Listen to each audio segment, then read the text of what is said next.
Salut tout le monde, c'est E-Tech et aujourd'hui on se retrouve dans une nouvelle vidéo dans laquelle je vais vous faire un top 5 tweaks.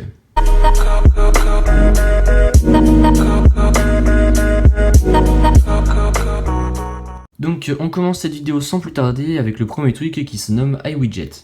Donc iWidget, il peut s'installer via la source ModMy. Une fois que vous l'avez installé, il n'y a pas de réglage pour ce tweak. Ça marche comme sous Android pour les widgets et non les winget sous Android. Vous restez appuyé sur un espace à vide, comme ceci, et là un message pop-up un menu pop-up va apparaître. Vous pouvez installer plein de widgets via Cydia, moi j'ai décidé de garder juste ces deux-là pour la vidéo, pour vous montrer comment ça marche. Vous choisissez celui que vous voulez, donc par exemple on va prendre calendrier. Ici vous cochez User Interaction, et ensuite vous faites Add. Une fois que c'est fait, vous pouvez le déplacer comme pour une application en restant appuyé dessus. Une fois qu'il est au bon endroit, encore une fois comme une application, on appuie sur le bouton central, et pour le supprimer, on appuie sur la petite croix qui est ici. Le deuxième truc de cette vidéo se nomme GIF Lock. Donc GIF Lock, c'est un truc qui va vous permettre d'avoir des fonds d'écran avec des GIFs en plus. Donc les GIFs, pour ceux qui ne savent pas qui c'est ce genre de choses là. Des images qui bougent, comme on peut voir notamment très fréquemment sur les réseaux sociaux. Une fois que vous avez trouvé votre GIF, vous restez appuyé dessus et vous faites enregistrer l'image. Une fois que c'est fait, vous vous rendez dans les réglages de GIF Lock, vous faites Enable, et donc là vous allez dans Choose GIF. Donc une fois que vous êtes dans Choose GIF, ça va vous ramener sur votre pellicule, et ça va vous demander de choisir votre GIF.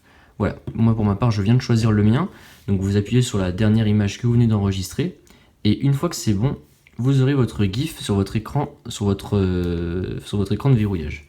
Donc vous voyez, moi j'ai ça maintenant comme fond d'écran. Donc voilà, c'est un truc qui est vraiment assez sympa, je trouve que c'est assez marrant d'avoir ça en fond d'écran. Le troisième tweak de cette vidéo s'appelle Wave to Wake. Donc en fait ce tweak va vous permettre d'allumer votre iPhone simplement en faisant un geste de la main en passant devant la caméra, comme ceci. Vous voyez, il s'allume tout seul. Bon, par contre pour l'éteindre, il faut évidemment l'appuyer sur le bouton, mais encore une fois pour le réveiller, vous passez votre main devant l'écran et il s'allumera tout seul.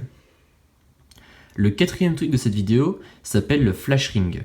Flash Ring, c'est un tweak qui est vraiment très sympa et qui permet d'allumer la lampe torche simplement avec ce petit bouton sur le côté.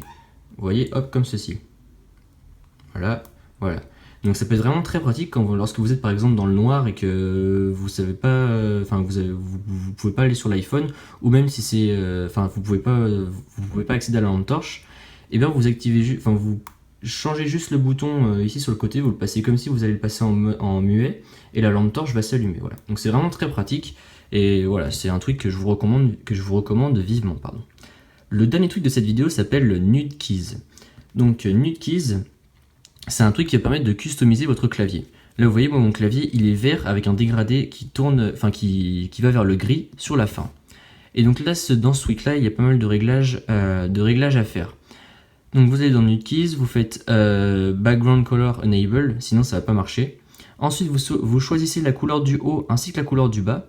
Là vous choisissez si vous voulez des dégradés plus ou moins prononcés. Et une fois que c'est fait, là ici vous aurez le petit bouton Respring. Par exemple, moi si je fais Dark Keyboard, voilà, il va me demander de faire un Respring. Donc on fait le Respring, et alors par contre pour ce tweak, il se peut qu'il vous demande de faire, il va se mettre en Safe Mode une première fois, et donc dans ces cas-là vous faites Exit, voilà, ça va vous faire comme ceci. Donc là ce que vous faites, ça va vous afficher ça, vous faites Restart. Et donc vous inquiétez pas, c'est normal qu'il se soit mis en safe mode. Mais voilà, une fois que c'est fait, le clavier va normalement prendre forme. Voilà, moi j'ai laissé juste un fond d'écran noir, un clavier noir sur le derrière. Mais vu que j'ai mes deux couleurs, eh bien le fond d'écran noir ne se voit pas. Mais voilà, donc encore une fois, pour mettre vos couleurs, ensuite vous allez dans les réglages de Nude Keys, vous choisissez la couleur que vous voulez en haut. Donc là par exemple, si je veux changer de couleur, vous voyez, on a une palette de couleurs déjà faite. Il se peut que le tweak bug un peu comme ça vient de faire maintenant, mais vous inquiétez pas, il marche quand même. Donc vous avez la palette de couleurs, et après vous pouvez choisir d'autres couleurs ici. Et pareil pour ici, vous avez la même palette de couleurs, mais choisissez une couleur différente, sauf si vous voulez un clavier uniforme.